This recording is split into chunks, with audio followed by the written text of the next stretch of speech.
پارتی لە بایکۆت پەشیمان بۆتەوە و یەکەم هەنگاویشی بۆ گەڕانەوە بۆ بەغدا دەست پێ کرد. بەم جوانە ئەگەری بەڕێوەچوونی کۆبوونەوەی مەزلوم عەبدی و هاکان فیدان هەیە.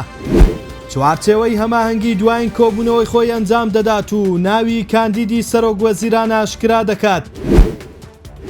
دوای ئەوەی زیاتر لە هەفتەیەکە فراکسیۆنی پارتی لە بەغدا بایکۆتی کۆبوونەوەکانی ئەنجومەنی نوێنەرانی عێراقی کردووە و دەنگدانەوەیەکی ئەوتۆی نەبووە. پارتی هەنگاو بە هەنگاو لە بڕیارەکەی پەشیمان دەبێتەوە. لەم بارەوە هۆشیار سیوەیلی بەرپرسی مەکتەبی پەیوەندیەکانی دەرەوەی پارتی ڕایگەیان پارتی لیژنەیەکی تایبەتی بۆ ئامادەکردنی وەڵام و پێشنیازەکان بۆ بەغدا پێکهێناوە و جەخت دەکاتەوە کە گەڕانەوە بۆ دەستور و جێبەجێکردنی بەندەکانی مەرجی سەرەکی پارتیا لە گفتوگۆکاندا.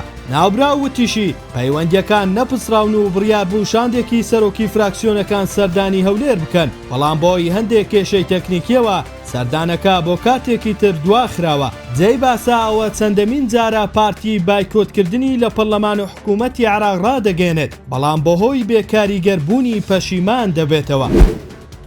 فەتحوڵڵا حسێنی ئەندامی نوێنەراتی دارەی خۆبەڕێوەبەری باکوور و ڕۆژهەڵاتی سووریا لە هەرێم ڕایگەیان ئێستا فشارەکانی تورکیا لەسەر ڕۆژاوای کوردستان نەماوە. هەوڵی نێودەوڵەتی لە ئاستی باڵادا هەیە بۆ ئەوەی پەیوەندی ڕاستەوخۆ لە نێوان ژەنەڕاڵ مەزلوم و بەرپرسانی باڵای تورکیا هەبێت. ئەو هەوڵانە دۆخەکەی زیاتر هێور کردوتەوە و بەرەو سەقامگیری بچێت. وەک ئاماژەیەک بۆ ئەگەری کۆبوونەوەی مەزلوم عەبدی و هاکان فیدان ناوبرا و ڕایگەیان پێمان وایە لە ئایندەیەکی نزیکدا دانوستانی نێوان بەرپرسانی ڕۆژاوای کوردستان و بەرپرسانی تورکیا بەڕێوە دەچێت، چونکە کاتی هاتووە و پێویستە سووریا زیاتر بەرەو سەقامگیری زیاتر بڕوات و تورکیا پێویستە بزانێت کە کورد مەترسی نییە لەسەر وڵاتە. ئەم هەنگاوانە دوایەوە دێت دوێنێ هەواڵی کۆبوونەوەی مەزلوم عەبدی و باڵوێزی تورکیا لە دیمەشق بڵاو بوویەوە.